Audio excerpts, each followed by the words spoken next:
continue the conversation and get reaction on this story. We're joined by the CEO of Umalusi, Dr. Mafu Rakometsi. Doc, thanks for your time. We appreciate it. I spoke to Umalusi about the leaks initially after that first paper. We now have 3 papers that were leaked, 2 being rewritten. Where does that leave this entire examination process then? This examination process is still intact. The fact that the 2 papers are going to be rewritten and the other papers, that being the paper for business studies, has been replaced, means that the credibility and integrity of these examinations is still protected. There's obviously questions about the 3rd paper that was leaked and why that's not being rewritten. What do you say to that?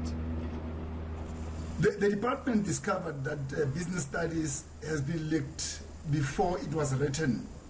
They took proactive measures to replace this paper before it was written, so the students wrote a paper that was not compromised. In that sense, this makes that paper credible. And just going forward in terms of these leaks, I know it's been a couple of years since we saw this happen, but this of course shows that the system is not bulletproof when it comes to the leaks. What do you think needs to change?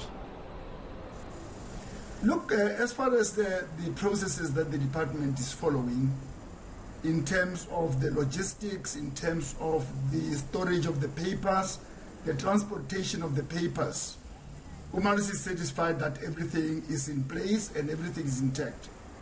What remains a problem is the human element. These are the people who work with examination papers. My sense is that not everybody has a full appreciation of how delicate the process is. So what remains to be tightened is the human element. There has to be some vetting of the people who work with examinations. The fact that they are patriotic to this country and they understand the transformation agenda of this country is critical for me. One last question, and it's probably a reiteration of my previous question. So we have 2 exam papers being rewritten later this month. Overall, outside of these leaks, are you satisfied with the process that unfolded? The process that has unfolded is credible. Everything has run according to policy, according to the protocols that have been set. Umalusi, as a quality assurance body, as the vanguard of quality in this country, is satisfied that everything has run according to order. All right, thank you so much for your time. We appreciate it. Let's move